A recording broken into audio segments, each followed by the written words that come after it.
Welcome back to Marvelously Uninformed. So we are back from hiatus and still mostly uninformed. I'm Scott and I'm here with Nick and Mo. And just in case you forgot, so we are on our seventh movie now, starting phase two of that Marvel Cinematic Universe. And as a reminder, we're going to dive deep into that cinematic universe to uncover leadership lessons from both heroes and villains. And so it's all about the last insights and then a fresh take on what it means to lead. Whether you like Marvel or whether you hate it and despise it or whether you don't really know what it is, thank you so much for tuning in. We are ready to take off here, so let's dive in. So this week, Iron Man 3. And Iron Man 3 starts differently. Oh, if you're one of those people that's like, I'm gonna fast forward through, the comic book intro and everything like that and get to where the actual movie starts, you miss out on a whole lot of stuff and kind of a lot of foreshadowing there at the beginning. But we get that kind of ominous quote from Tony Stark, and we kind of get a storytelling in a way. And it's almost like he's flashing back within the film, or the whole film kind of sets the tone as a flashback of, hey, here's what's happened so far. And we start off back in Bern, Switzerland in 1999, and we see goodness gracious, Tony Stark meet an individual named Maya Hansen, who is a scientist working on an extremis, is what it's called, a regenerative treatment. And then he also meets this kind of weird guy named Aldrich Killian, goodness gracious, who's kind of this really nerdy scientist, and who ends up tricking him and stays out on the roof the whole time. So that's kind of how we start things out. So why don't we kind of dive in there, just because there's so much to unpack right at the start there. Okay, so we're starting in 1999. Yep. When I I was like 9 years old. I forgot, again, another viewing. Forgot the narration. I think it's one of the only MCU films that opens with that kind of narration over it and just a visual, which was kind of cool to hear. Like, it gave me the feel like, okay, we're starting in the past and then we'll catch up in the future. Mm-hmm. What does that mean? It's like, this is me. How did I get in this situation? And then, like, you got to go back to something else. AIM is definitely something that became a Mm-hmm. thing going forward. I thought it was, and then Extremis, which is funny, like, because actually, I'm looking at my notes as well because there was so much this time. I was like, this, that, like, I need to be more prepared. But let me get Mo's first. Let me see what you thought about this. Our resident Tony Stark. Yeah, absolutely. You know what? This was a long movie for me, and it wasn't a bad movie, but it definitely wasn't like Iron Man 1 or even Iron Man 2. I think Iron Man 2 is my favorite of the Iron Mans, and I'd love to get your thoughts on this stuff as well. I mean, Robert Downey Jr. was great. I love Guy Pearce. He's great in everything, and he was in LA Confidential, and I remember him way back in the 90s when he was in that, so that was fun. It was good to have Rebecca Hall, Maya Hansen from The Town is what I know her from. And then, of course, anything with Ben Kingsley is good, and William Sadler. You're just going to get a good movie because they're solid actors. And so I liked it, and of course, I'm probably the only one who's listening to this who hasn't seen the movie before, so the very, very end scene, the post-credit scene where he's talking to, what's his name, Dr. Incredible Hulk. I'm sorry, hold on. Like, did you just forget who the Incredible Hulk's alter ego is? Yeah, wait, what's his name? Remind me. Bruce Banner. Bruce Banner. Bruce Banner, man. See, I'm already ticking Nick off. I'm out. This guy's not even paying attention past, like, the first movie. I am paying attention. It's the hiatus. There's a lot going on here, man. But it's funny because he totally didn't listen to the entire story that Tony Stark just said. He says, what's the last thing you heard? He says, you were in an elevator? I thought that was great. But I mean, I think I didn't love the movie, but I loved the actors. And I think those actors made the movie. See, that we're headed on a really interesting trajectory, just because, you already said, hey, yeah, Iron Man 2 has probably been my favorite. And really, this is the last, I'm trying to think, installment of the Iron Man, like, films. So there's not an Iron Man 4. Correct. Not yet, I should say. Not yet. But there is not an Iron Man 4 so far. And so this is really kind of the last of the Iron Man movies. And obviously, he was in Avengers, so you're more than likely we're probably going to see him in other things like Avengers 2, you know? But all that being said, Iron Man 3 for me is actually my favorite one out of all of Is it them. really? And it is. Okay. And I think Nick, I think I remembered you saying like the original was your favorite, that initial film. Potentially. I could be completely off on that. But it's just interesting to see how we all like those different things. So I'm a big fan of Guy Pearce too. I know him better from Memento. And I think he won an Academy Award winning award for Great that. movie. So Yeah. but it's always interesting, how, with the Marvel movies that we've gone through this far, how they've got their share of, no-name actors that were made significantly bigger by the Marvel series. But then you also have people like Guy Pearce, who really doesn't need to be in a Marvel movie. Like he has, his own prowess to stand on. He's a great actor. And but he's like, yeah, sure, I'll do this.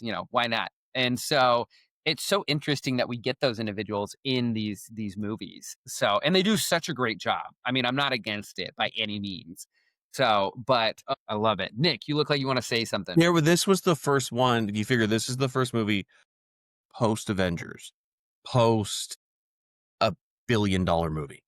This was the first. Avengers was the first one to make $1 billion at the box office, and it just annihilated a lot of things in terms of records and this and that. So it's like now it's like, do I want to be in something like this when they come to me? So you get these two people, and him and Ben Kingsley, like legendary actor, multiple Academy Award winner. Like, oh, it's starting to bring a little credibility in a sense. Not that it needed it, but it's like Mm-hmm. from the rest of Hollywood, these aren't just, Yeah, not to throw shade at it, but these aren't just Michael Bay, lots of louds, lots of booms, lots of, darkness. masculinity running around.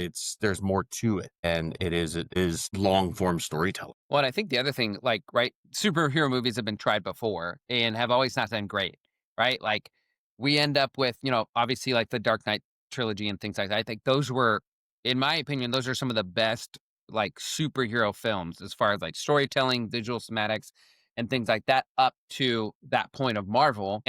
But before that, you've got like, gosh, you have the original like Avengers from like the, 80s or 90s when they tried it. You've got things like technically The Mask with Jim Carrey is based off a comic book. And so you've just got these different films that just weren't successful. And I think you're right in that it's almost like people were like waiting to see what is going to happen with this Marvel franchise. Is it actually going to be big, or is this going to be another attempt at something like that just falls flat? So, Hey, but getting Scotty, back to go ahead. is this where I say something else that makes Nick really upset and tell him that I haven't seen Batman Begins or The Dark Knight Rises? Is this where I tell him that? Ridiculous. I'm also just as That can't be disappointed. true. Like, That's absolutely true. I saw the Heath the- Ledger one. Which one is the Heath Ledger one? That's The the Dark Dark Knight, Knight. right? Yes. Yeah, that's one I saw. That's the second one. I didn't know there was One of- one. That's even in one of the best films, like cinematically of all time. There were Like, out of all pieces of films? that were filmed fully in IMAX for the first time, like visually. Yeah. Yeah. I hate you. Okay. Well, Scotty, there's a reason that me I and think Nick I didn't hate talk you. for so many years. yeah. Look, there's a reason that we have to take Friendship breaks from this over. podcast, and it's because we just can't handle it. No, I need a break. Anyway, I need a break. We'll be back after these important messages. in 4 to 6 weeks. I love it. But anyway, so we'll keep going here and try to stay on track. But we get Is it through hot in Burn, here? and we do get a little bit of foreshadowing in there, right? Where Happy just out of spite breaks off that piece to her plant, and it ends up regrowing and then explodes. And so you're kind of getting like an idea of, okay, like this is kind of interesting. And then that scene cuts to black, right? And we get Tony Stark saying, I forget the exact line, Nick, you could probably help me, but like enemies were made that day or something like that. And No, it's I wrote it down specific where he talks about we create our own demons. right. We create our own I demons. was pretty far off. We create our own demons. And so then we move into kind of present day, right? And it kind of morphs back into that Iron Man type film where we get a catchy song that's going. We get Tony Stark working in his garage, and we kind of move into that, get an idea of what it's like post Avengers. And we start to kind of uncover, and we kind of get glimpses initially, right? Because Jarvis tells Tony that he's been up for 72 hours and hasn't slept. And so we start to kind of get pieces of what's going on. And then we see that, it flashes to the TV. We get introduced to the Mandarin and the attacks that are going on. We get introduced to the US's response, which is War Machine. That's gone through a rebrand and is now called Iron Patriot and has got a paint job. And then we kind of really get an idea of where Tony is at. And it's a really interesting place for him to be at, just because I think up until this point, he's had such an attitude that nothing can bother me. Like, I'm above it all, nothing can bother me. But then they're sitting at that restaurant and he gets asked to sign that paper and ends up having a full blown anxiety attack. And so we start to really kind of get the idea that, hey, something else is going on. And we see him, after the fact, he leaves and he's down in his basement, continually working on those suits, continually working on the next version of the Iron Man suit or something like that. And even during his talk with Rhodey, right, we get the idea that he's building a ton of suits just with him being like, oh, are you worried about another bomb? Oh, I have something that can absorb the bomb. And so you kind of get the idea like, oh, he has a suit that can absorb a bomb. And so it's just a very different look for Tony Stark as we kind of head into the beginning of the movie. It's full-blown PTSD, right? Which we finally acknowledge later on, but it's coping mechanism. His coping mechanism is shaming his robotic partners in the lab, the dunce cap. I got a kick out. You earned that. I don't know why that was so That was funny good. to me. And then That was good.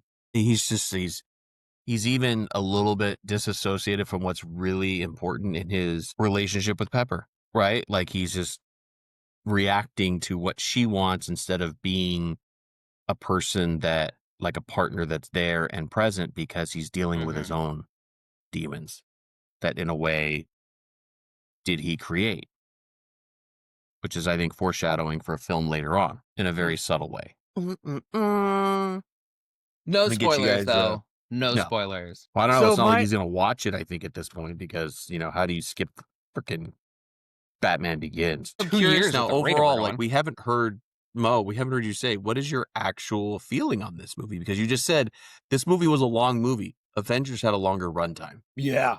You want to wait Maybe until I- we get to Endgame? Oh, Runtime's like 3 hours and 20 minutes. It's what? like, Holy cow! yeah, you better buckle up. I think this one was like 220 or something around there. Yeah. But it just seemed like a longer movie. There wasn't Like, this a is lot the of, same as runtime as many- A New Hope. Like, it's not like, that's not like we're unused to these length of times in certain movies. What's A New Hope? Oh, shut up. We know you've seen that movie. I know That you've is just seen Star ridiculous. Wars. Don't you do this. We're trying to get people to watch this and subscribe. Not totally He's rage totally Alienate shut us? people away. Yeah. In our hiatus, did you become like an internet troll or something on the side? Like, is that what you're trying to do? Is piss people off? Absolutely like, not. Here, I need the engagement. Let me just say this or say that. Like, I've been wrong with waiting you to watch this today? movie, actually.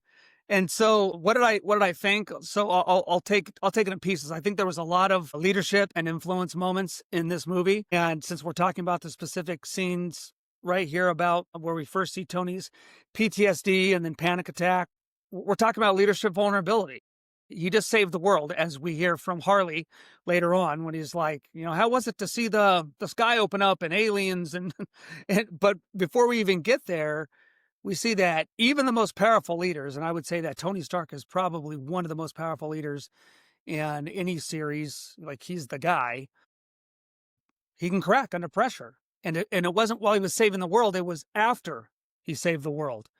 And that's true, leaders. So leaders who don't deal with their mental health risks, they're going to push that instability, and they're going to project things onto their team. And that's when it starts to affect the team. And that's why we're taught, when you said about Pepper, and he started really just trying to please her. What do you want? What do you need? How do you want things to be? And obviously we saw in that moment, that's not what she wanted or needed. And he wasn't responding correctly. And so the question that I had when I watched these specific couple of scenes right there is, leaders, how can you normalize asking for help? still maintain authority, because Mm. I don't care what anybody says out there. Leaders don't like to ask for help. I'm in the military, and I talk to a lot of pretty high up men and women who have a lot of important medals on their chest from the cool things that they've done. And Nick, they are dealing with their demons. I also loved that quote. And so the question for leaders is, what are you doing to get things off your chest, to become a better person, not a better leader, but maintain your sanity and get better with the things that do cause you to have some kind of PTSD or mental breakdown. And then my last note on that would be, I loved the symbolism, which I thought as symbolism, and you guys can let me know what your thoughts are. But Tony Stark alone in his workshop, surrounded by a dozen suits. I mean, that's symbolic of him isolating himself instead of leaning on real people on a team. Hmm. What I love what I really love what you added. I think it's such an important point for leaders to learn. And one of my favorite quotes, it's above my desk in my office, is it's from Andrew Huberman. And it says, self care is about preparing yourself to do better in the world. And so the idea being, and I think you hit it on the head, not just in the military, but I feel so often in leadership, we think people are counting on me, people are looking to me for help, for guidance. I can't struggle. I need to be strong. And I think Tony's a great representation of that in the beginning of this film, in that he knows, like, man, he's like, I am Iron Man. I'm the guy that, in the first movie dodged you know, whatever, I don't know, a shell from a tank and, walked away from a big explosion. I'm the guy that fought a bunch of drones in the last movie. And, I'm the guy that, went down an alien throat in Avengers and blew out his butt and then took a nuke up into space and Let's say, then yeah, fell back, there was a and all giant that. hole in the sky that no one had ever seen before, and aliens actually coming through. Hey, did anybody, you said put the nuke, took it up, and it's like you just saved the world, literally, and everybody saw it. And then that's not what his issue is. His issue is about, which will come in the next two movies out. There'll be a huge thing there. Couple movies out. I think what was a bigger tell in this, and it kind of goes along with that, is how do leaders ask for help? And in my previous leadership roles, it wasn't that, I mean, this is a very generic way, and maybe because of the time I was dealing with, my teams were on the younger side, right? This is still when I was in, hospitality management. So you're dealing with late teens, early 20s, up to early 30s. I want their input. And I felt that was a way of like also nurturing them to grow, because you're bringing them into these leadership situations where it's like, this is what we just, hey, what's your input on this? You've been here longer than I have. How do guests react to this? Because I didn't know and I needed help, but I want your input. So I'm putting that value on them, but it also served a double purpose. I think that's one way to do it, is not mask it in, but it's an opportunity to create that development for somebody else, right? To make them feel valued and opinion, which I think is, I mean, one of the 7 human truths is that we want to belong. And if you're making that opening for them to belong, that really just helps make it an easy conversation instead of like, I don't know what to do. I'm at a loss. But this movie also had a lot more misses in leadership where he did the wrong thing. And it, like, talk about, F around and find out. Do you know what I mean? Like, hey, going on national television and saying, hey, here's my address.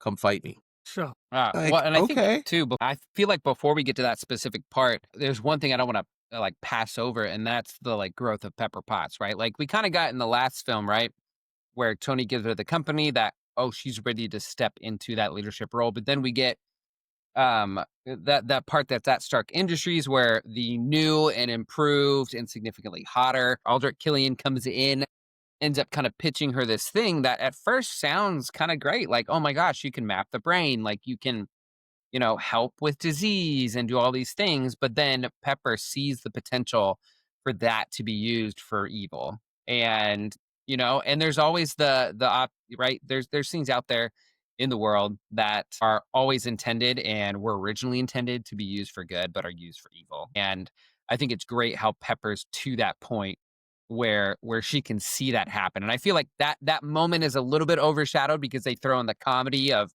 Happy now being the security guard for Pepper Potts because it was embarrassing to be the security guard for Iron Man or the bodyguard for Iron Man. And he's just, I mean, he's loving the position, right? Like he is going at it. And I love the line of, Pepper saying, "Hey, ever since you took that over, like the complaints have gone up like 300%."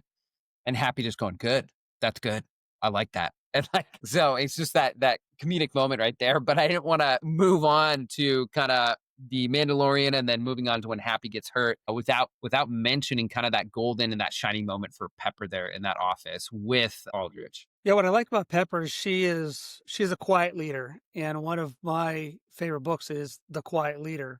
She embodies that, and while Tony is spiraling out of control into PTSD and panic attacks and isolating himself, she's just pressing on and she's carrying responsibility. She's doing it without fanfare, and a lot of the great leaders rise when others are unable to do the job. And really, Tony's unable to do the job at this point, and so she's in charge now and needs to be in charge. She's the true leader. And so my question that came out of that scene really what to leaders is how do we handle the weight of leadership when we're thrown into it unexpectedly? Because all of a sudden she's in charge and she makes a great decision by not taking on the request or the offer to go into a partnership with Aldrich, and she's making the big decisions. While should be making big decisions, and instead, like you said, Nick, he's just making bad decisions. She also, just an observation for her, because it's very pointed out in her feelings and dialogue in the first Iron Man, and I feel it became not a chip on her shoulder, but she had this.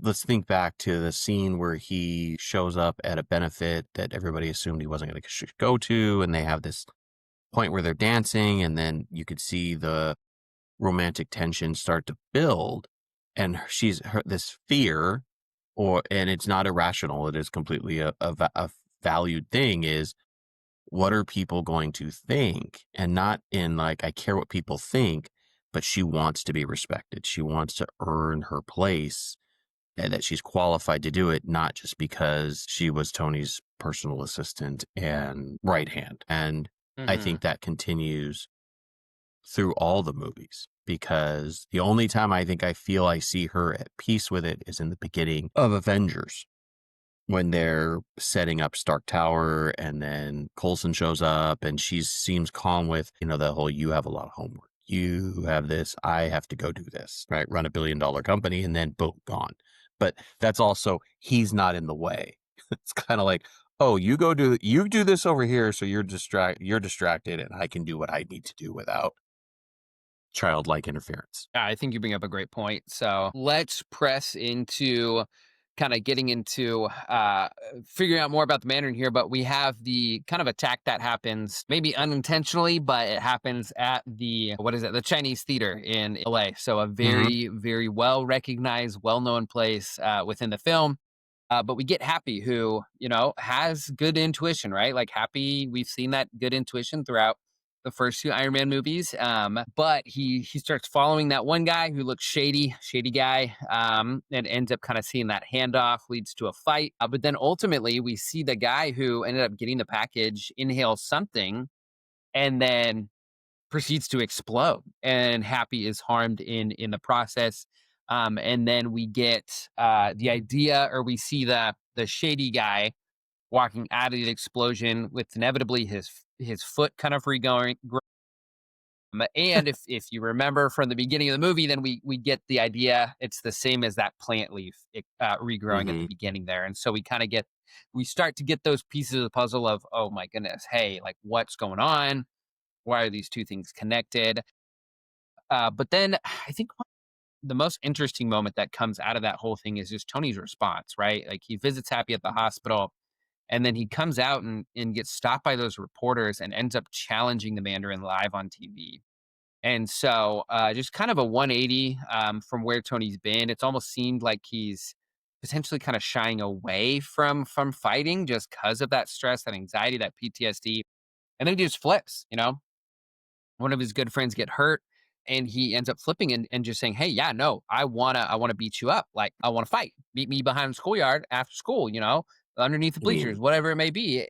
So, very kind of an interesting flip, and I think also is a good representation of the PTSD and of the just anxiety that he's feeling, right? Because he just doesn't think about it.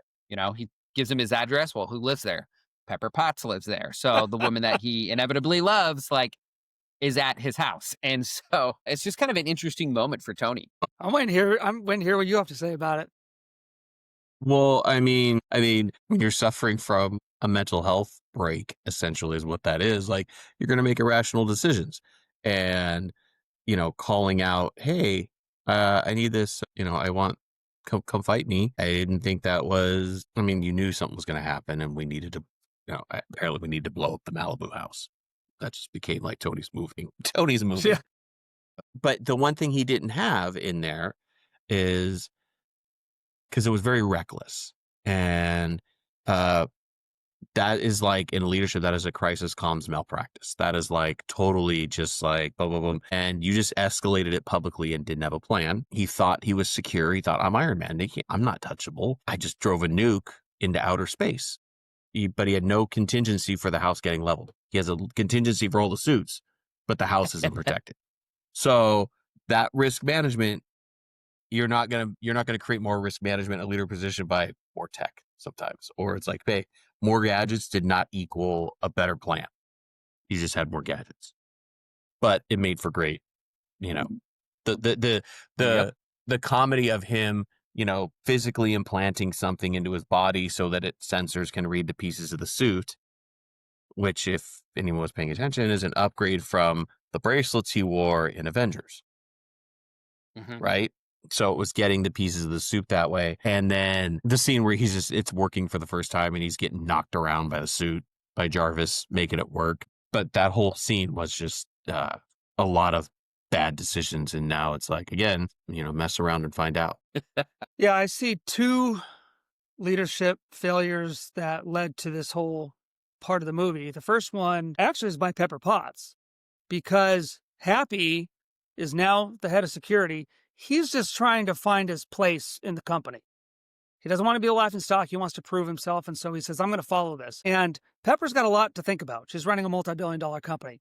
So she probably could have put some more time in giving him some parameters instead of just letting him go do what he wants.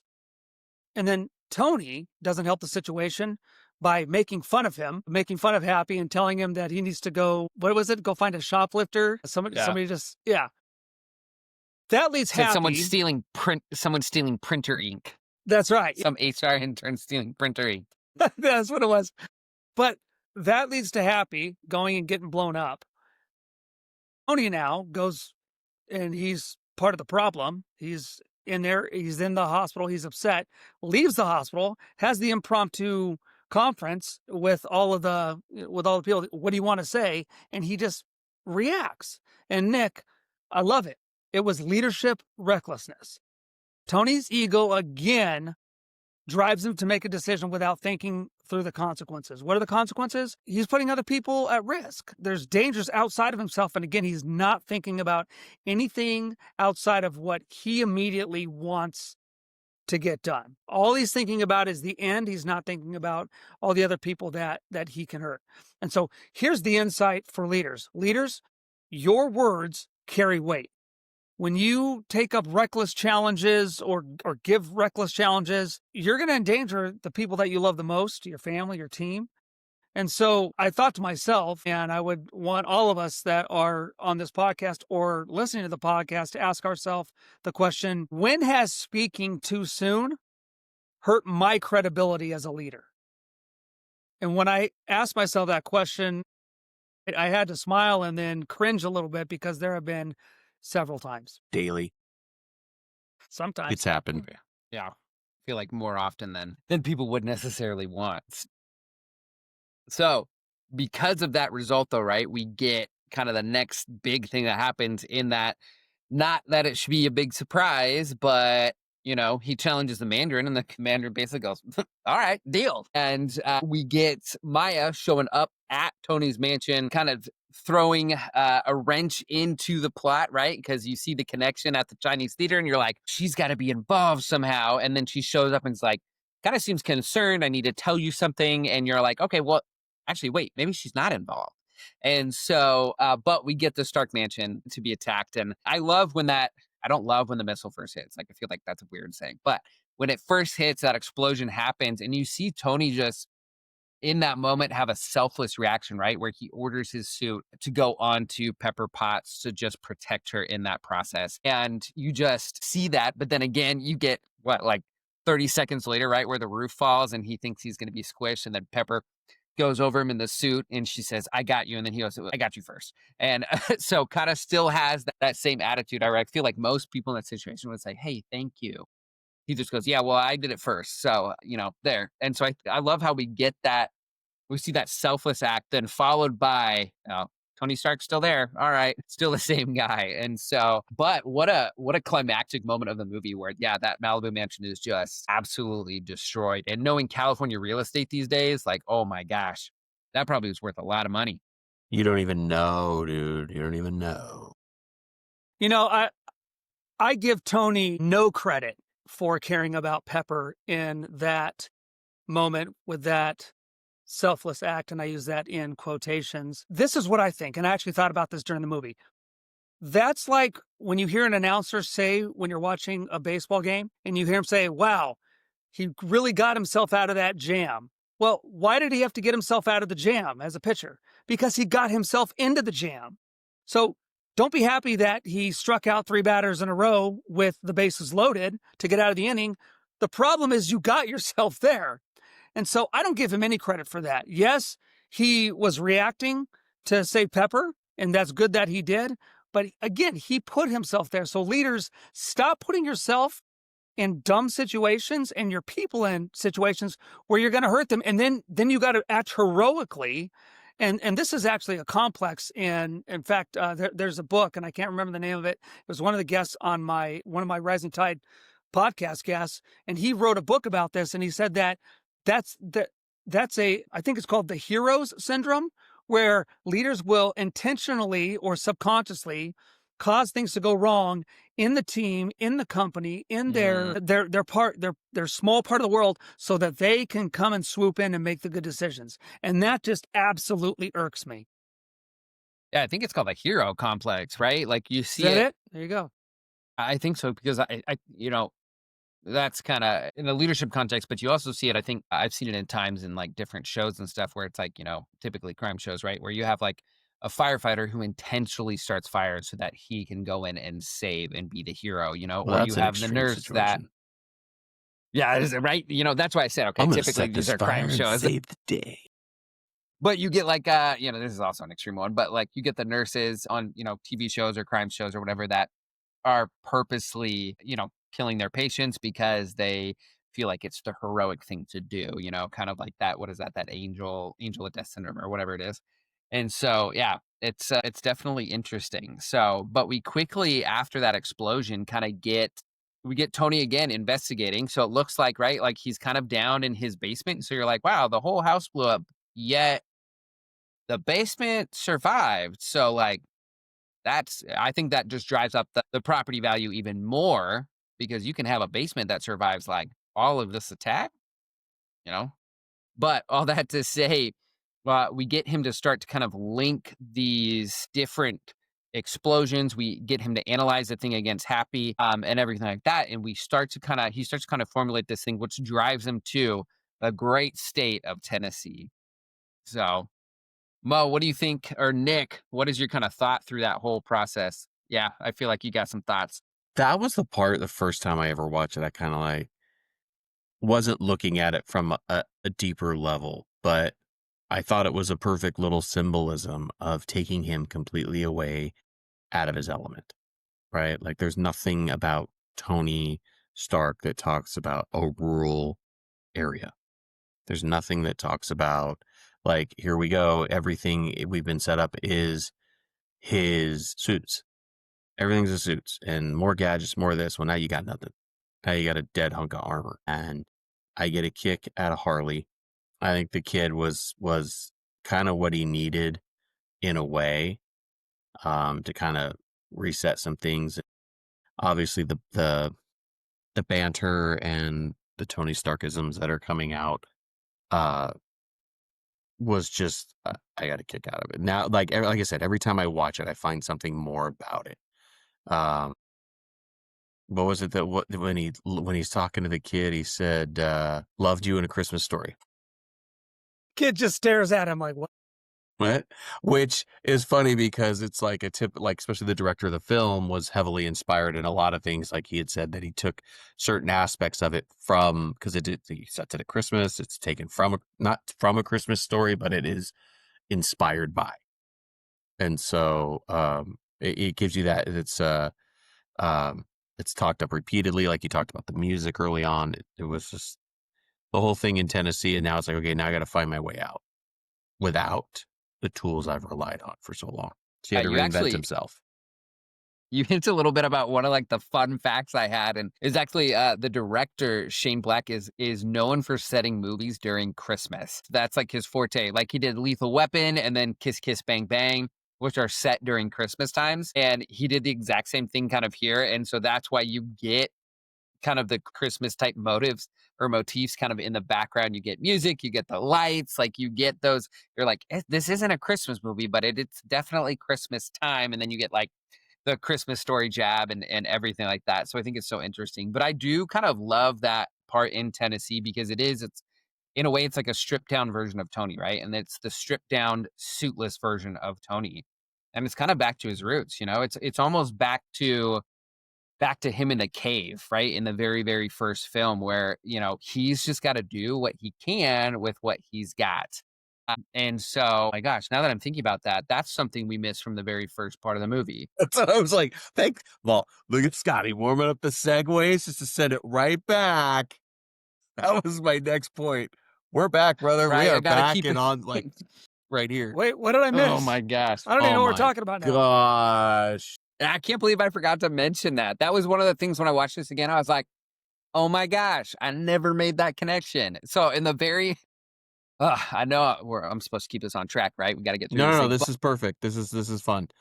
Uh, go But ahead. segues back to the when we're in Bern, right? Bern, Switzerland, the very start. He's at the party, right? He's with Maya. And then you have the guy that says, hey, I want to introduce you to someone. That same guy, and I don't remember his name, Nick, but It's Yosef. is the guy Yosef, thank you. Is Yosef from the cave in the first Iron Man film. Yeah.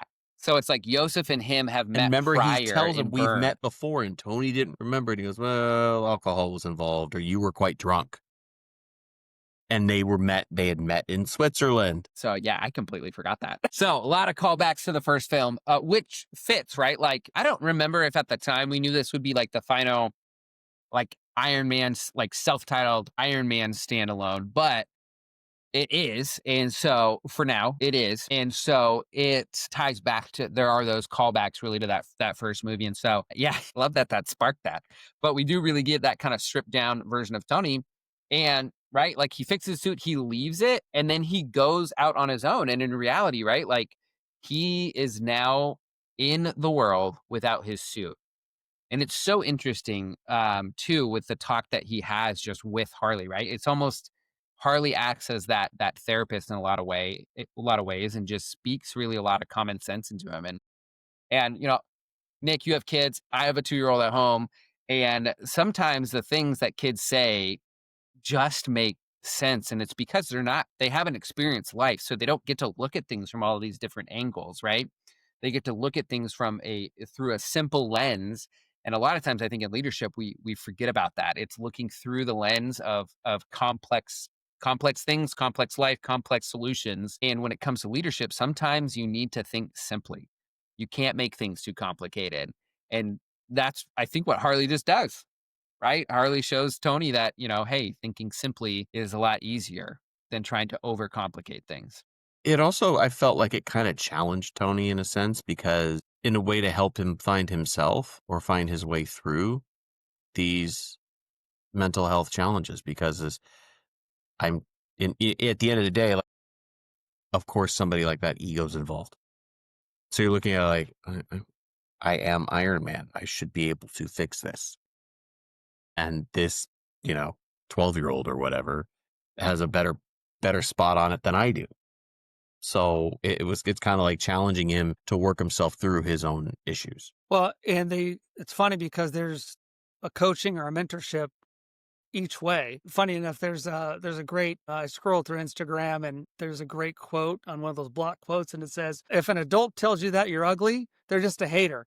If a child tells you you're ugly, you ugly. Because kids tell the truth. So Scotty, I love that. The kid, Harley, needs resources.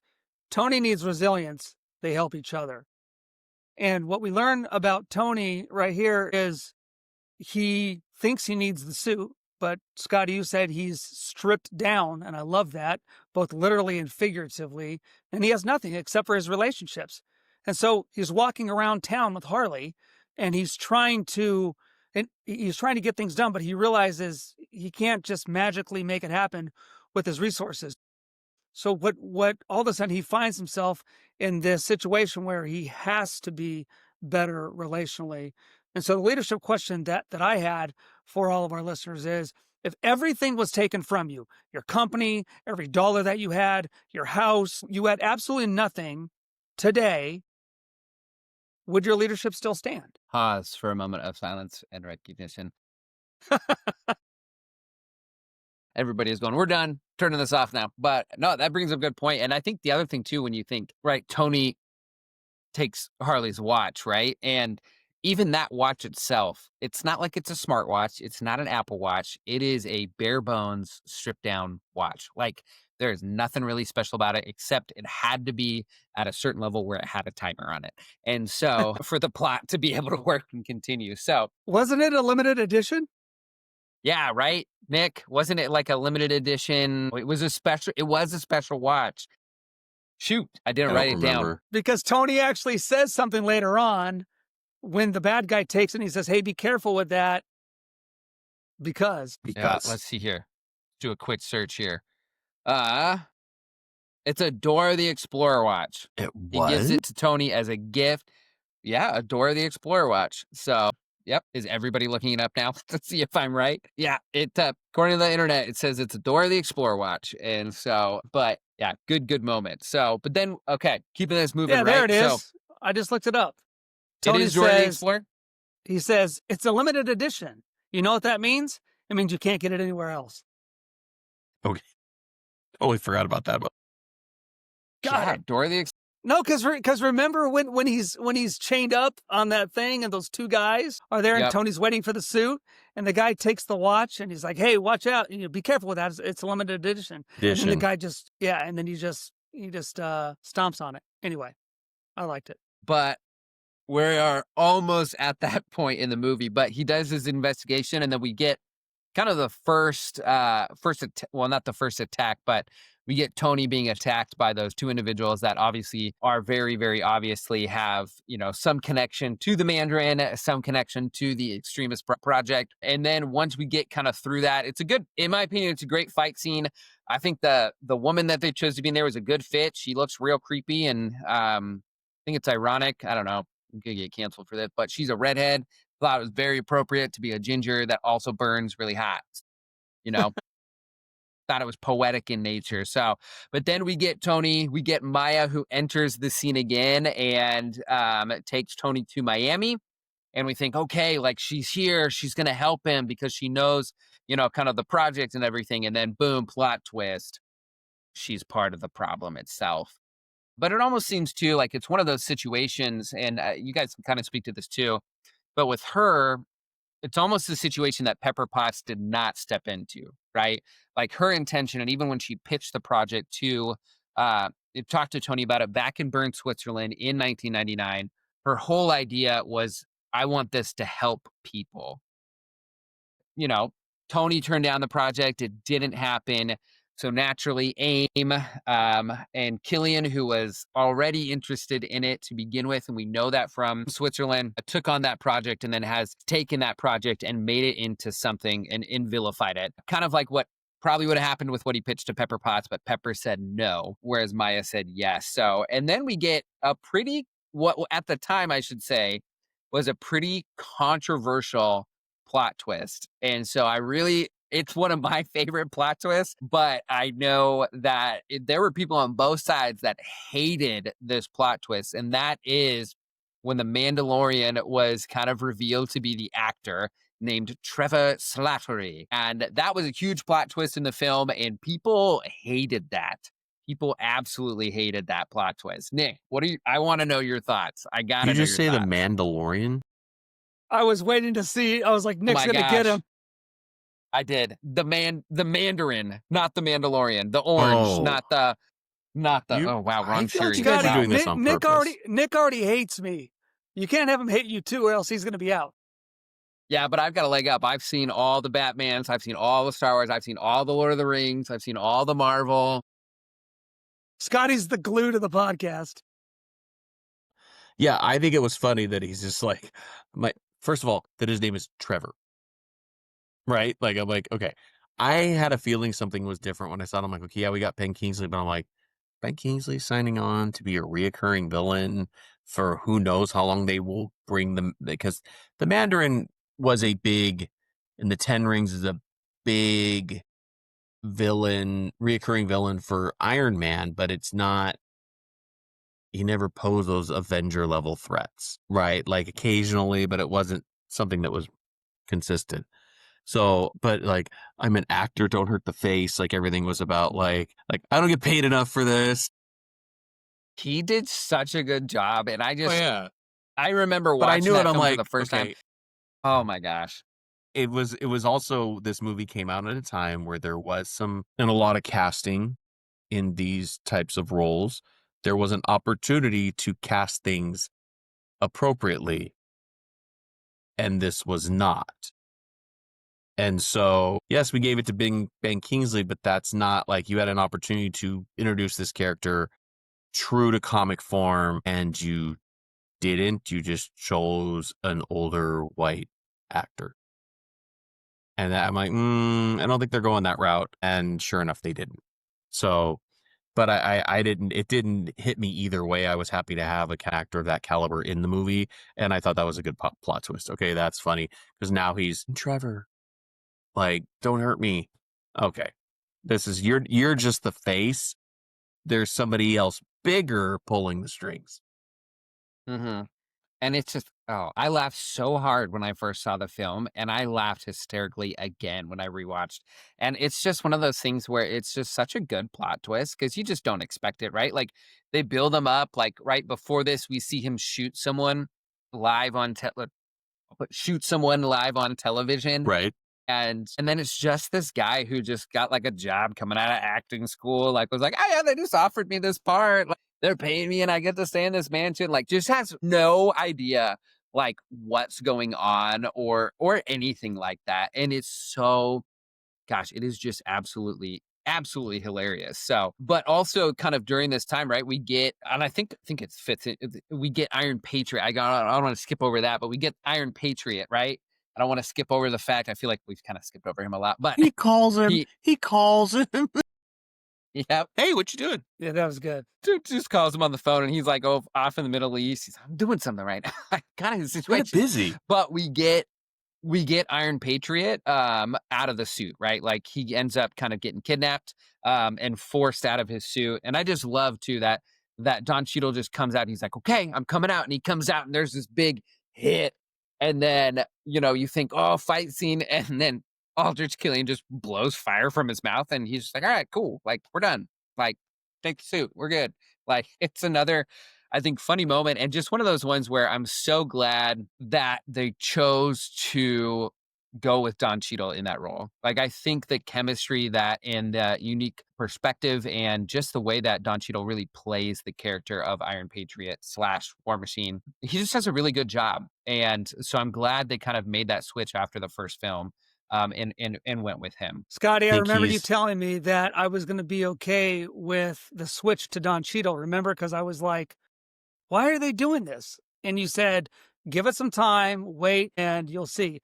And when he delivered the line, when Tony asked him what the password is, and he says, it's War Machine Rocks with an X, and then even the bad guys laugh. I was like, all right, dude, I am bought into Don Cheadle. So kudos to you, Scotty, for telling me to wait.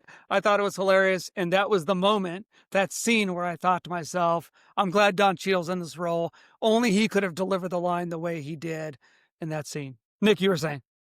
I, I feel like I Nick's preferred gonna that say, choice I from the hate it. beginning. No. It was, I think he is a different, like, this man, I don't know if this is embarrassing to say it this way, but like, I think my first real exposure where I remember Don Cheadle is Ocean's 11, right? Mm. And so I know, but see, Yeah, he doesn't he play matches, Basha? he matches Tony Stark's, he matches RDJ's energy. For guys that are best friends, I think they're a better match together. Didn't say Terrence Howard did a good job. Not saying I dislike Terrence Howard as an actor. I don't think he was the right fit anyway to match that chemistry. There we go. That's the word I'm Mhm. looking for. Their on-screen chemistry. I think the other two have that. And that is much more evident in this film and then in future films. Yeah, I agree. And I think it's that chemistry of right. Like we're looking for the film to have heartfelt, serious moments, but at the same time, you got to be able to flip to be able to like, yeah, my password is War Machine Rocks with an X. Like you got to be able to flip back and forth between that and be able to deliver that type of chemistry. And I think Terrence Howard, I think he would have done a good job, but I think it would have looked very different had he continued in the films, you know? Yeah. And I'm just thinking of like upcoming films and no plot spoilers. I'm not spoiling anything, but, you know, thinking about some of the scenes in films to come, just it would look very different with Terrence Howard. And so, but we get the idea behind everything. We get Aldrich Killian. We get the Iron Patriot is gone. And then we end up getting Pepper Potts kidnapped. So, um, dun dun. Not that we didn't see that coming, you know, with the weird obsessive nature of Killian with Pepper Potts.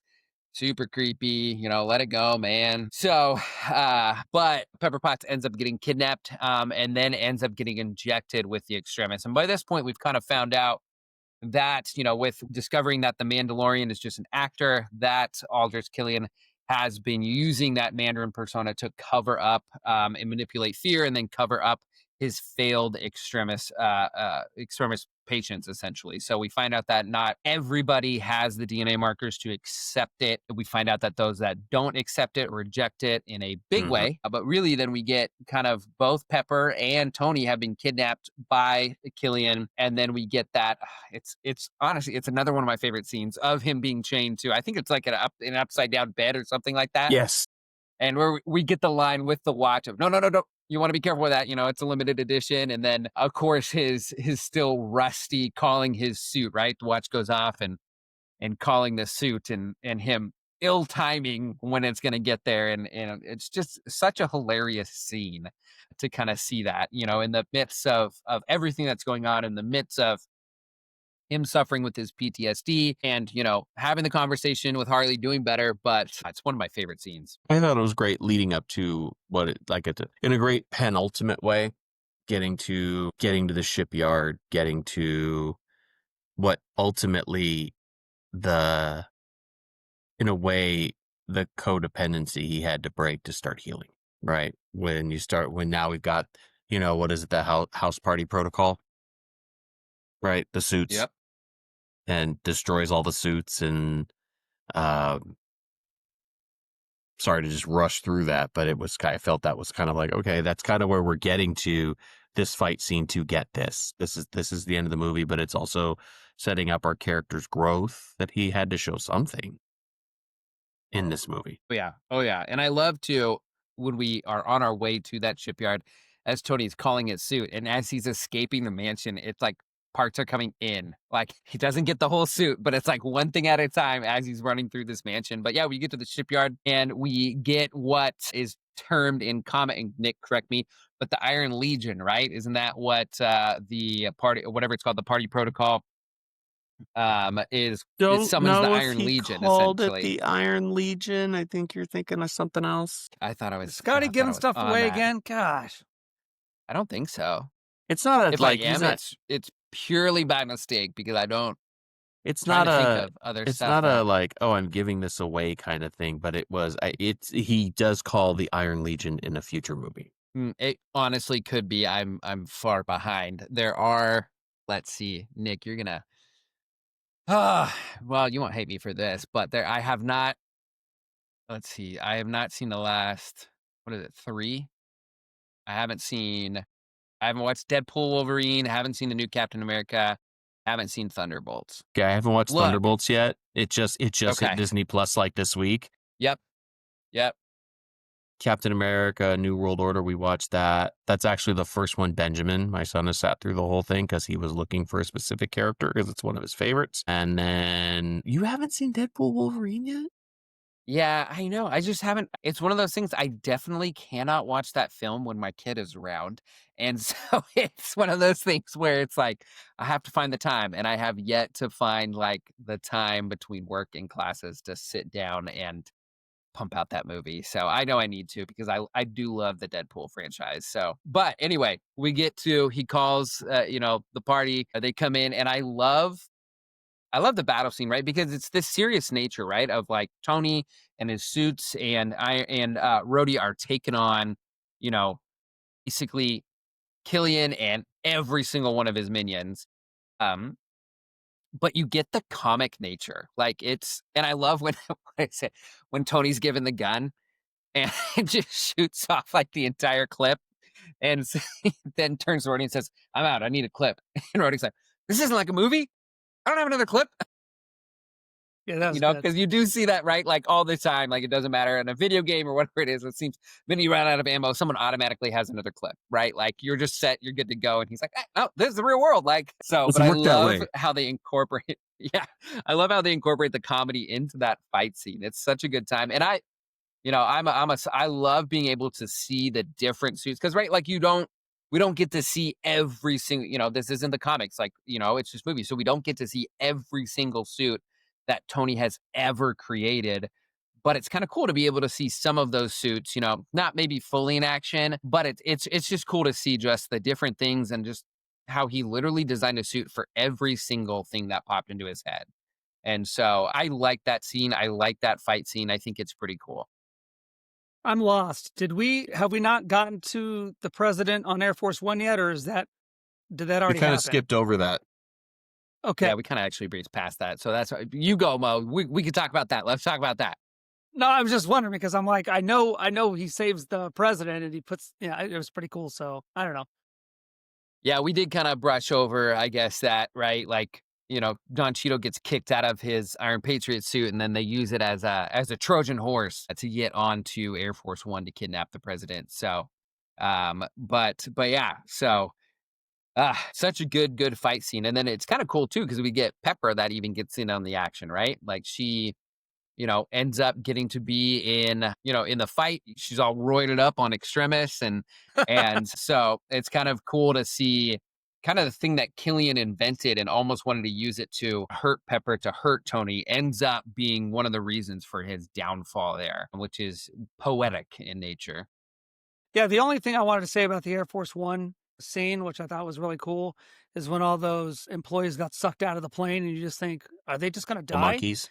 And yeah, and Tony's like, "Hey, let's do Barrel of Monkeys." And then I wrote this down. He puts, "I'm going to electrify your arms. Everyone grab on."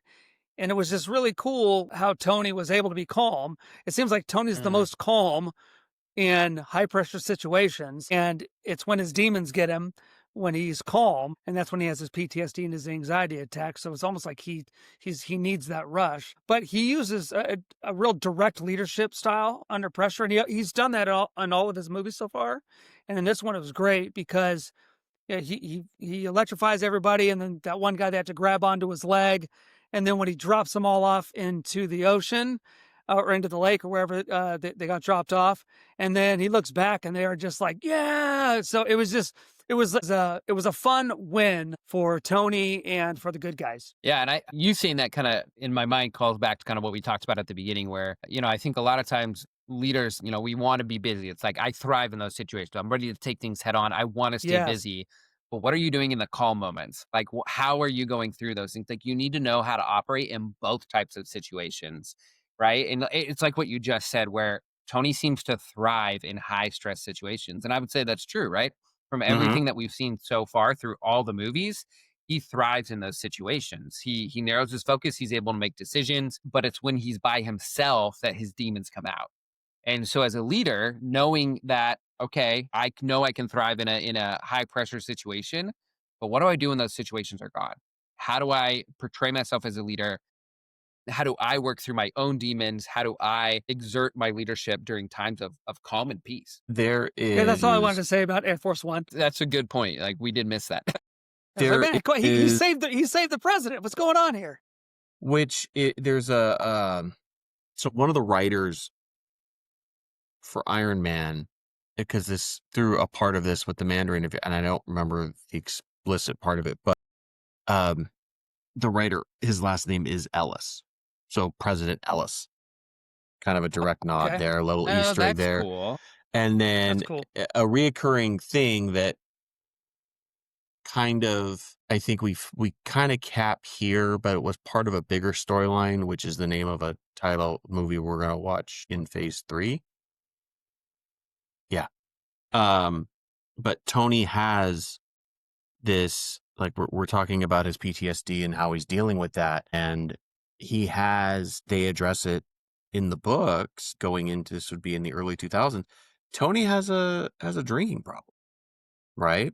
They didn't bring that into the MCU, but Tony has a drinking problem. And there's a point to where he's talking to another character and that was helping him through this big decision of something to do. And he's like, on the bright side, I haven't taken a drink. And if I haven't taken a drink through all of this, then I'm in a better place. And so I think some of what this movie was a way for them to kind of reflect into that character development. Like he's getting to a point where he had to survive without the suits. He had to find a solution. He had to save Pepper. He had to do this until it was necessary. I don't think he even puts on a suit in this fight scene. I think he has the suits do the work for him. Am I right? Yeah, he keeps trying to put on the suit, but he can't. And And exactly, every he time Yeah. he's just about can't get to, over it gets that little blown up. hump. Yeah, everything Yeah. yeah. So kind of a metaphor there of where that comes from. But I think too that leads us into kind of the end of the film in a way, if we don't include the post credit scene, but where and kind of really kind of the underlying theme that Iron Man is more than just the suit. And I think up until this point, right, Tony has always thought that Iron Man is the suit. But we see him, he gets the surgery at the end of the movie to get that shrapnel removed from his chest. So he doesn't need that arc reactor in his chest. He blows up all of his suits. He detonates them, destroys them all, kind of prove his commitment really to kind of Pepper and in that process. But I also think it's almost like a cleanse for him in a way, saying like, yeah, I don't need a suit for every imaginable situation, every single scenario. And then has that shrapnel removed at the same time as kind of just that other gesture, that he and the man makes Iron Man, not the suit. And so I kind of feel like that's that kind of ending and underlying theme throughout the whole film that he has to learn. So am I reading into it too much? Because that's what I do, view everything through the leadership lens.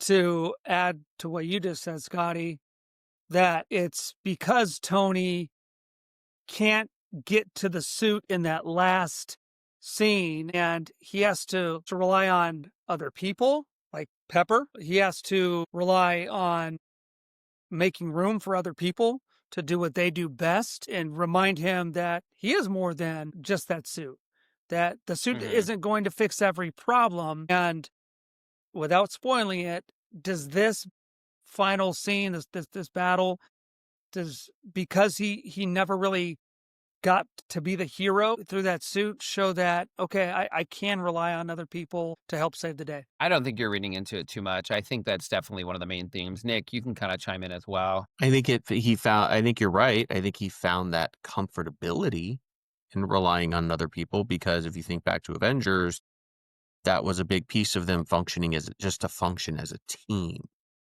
Right. We need, Cap when they're on Mhm. the plane early on. We need to have a plan. I have a plan. Attack. And it was just like, okay, that's not the best way to do that. So would you guys see that Tony's suit is a crutch in some ways? Great question. Because he's got charisma, he's smart. Remember when he says that's what smart guys do? Yeah. They plan for contingencies, and really Tony he's a genius as far as I Yeah. understand. And he doesn't need the suit, but that's what smart guys do. And he's got the charisma, he's got the wherewithal, he can do things. But just having the suit just really amplifies everything he does. And I guess really the question, and I wrote this down, is what are the suits in our lives Yeah. as leaders, the titles that we carry, even if it's a leader or a manager, what are the habits, what are the systems that we rely on? Because I'm a big systems guy. And so leaders, what are those suits that you really hold on to and you don't want to let go, but Mm. when you let go, it's going to allow you to move forward? Yeah. I don't know if I view it so much as like maybe Crutch. especially in this film, like as a crutch, but I don't know. I almost want to say tool. Like he always wants to have the right tool in his toolbox. Okay. And he's smart enough to view it as, I'm gonna have every tool I possibly can. I'm gonna have every single, whatever head, that I need, whether it's a Phillips or or I'm gonna have every socket I need or whatnot. Like he just wants to have every single tool. I mean, even when he's talking to Harley initially, right? Like Harley talks about having like a stealth suit. And he's like, "Oh, that's a good idea. I'm gonna write that down. I'll make one." And it's like, what? Why? Why? Why do you need that?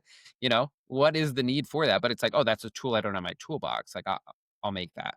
And so, yeah. Which, by the way, since we're rounding third and kind of coming home here, I really loved when Harley opens up the barn, and it's just Yeah. the coolest gadgets, all the stuff, not that he needed, but that he could have ever wanted. And I love that Hmm. he showed the potato gun Mark II. That was really cool. Mm-hmm. But that reminds me of something that Harley said to help Tony earlier on when he's having a panic attack, and he says, "You're a mechanic, right?" He's like, "Yeah." And he's like, "Go make something." And as Hmm. soon as Tony heard that, he thought, "That's great." So I really think it brings it full circle, and it was great again in that Tony was able to, after the fact, he could have just forgot about that kid.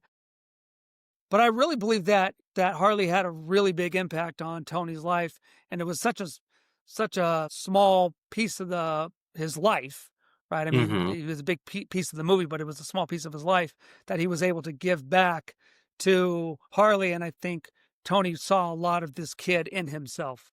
Hmm. He did. I think that was he without getting too emotionally attached or acknowledging it, because God forbid he talk about his emotions.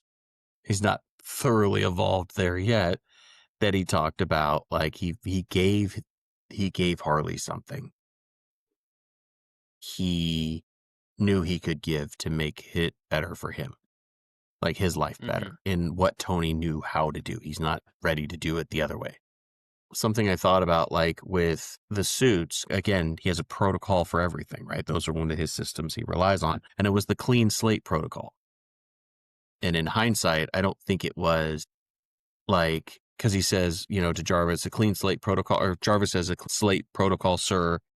And it's like, yeah, screw it. It's Christmas. Yes, yes, yes. Right. Like, but we know that's not the end of the story, and that's not the end of Tony Stark and Iron Man. So is this now we're starting over with a clean slate? Mm. Like he's not disregarding it.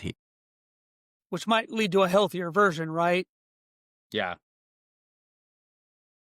Which reminds me, and I wrote this quote down, and I went back to it earlier on when I really saw the similarities of Harley and Tony, is when Harley says, "My dad went out for scratchers. He must have won, because that was 6 years ago." And I think Tony really appreciated that comment. Like, all right, this kid's, like he's got a sense of humor about it. yeah, it was great. Dark humor. Yeah. Dark And humor.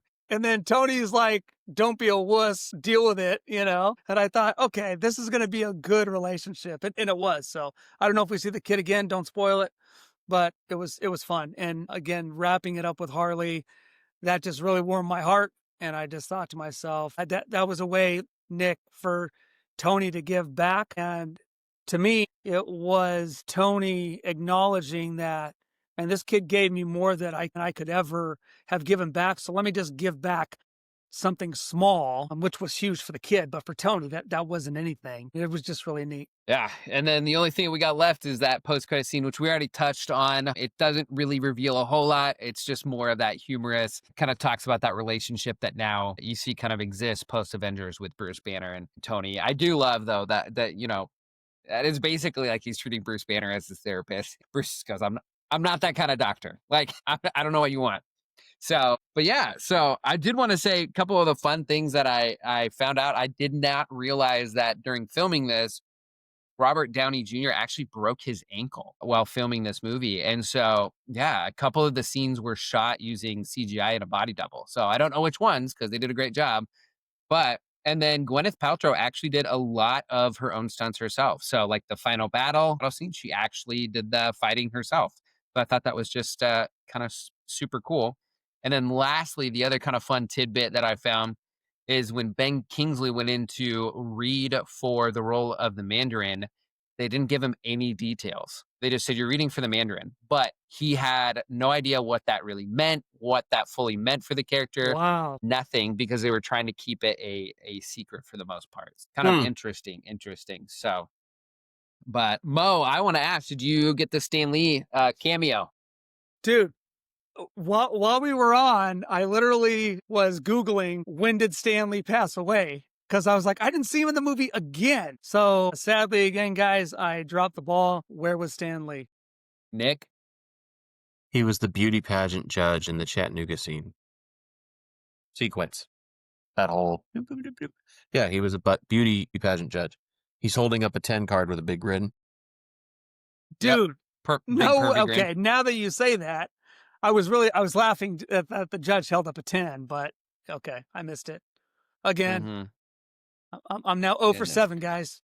You are. Well, keep that in mind when we watch our next film. So, should we start a punishment segment for him if he keeps missing these? Like, there has to be a penalty, because at this point, like, you're not learning through coaching. We need to go to progressive discipline.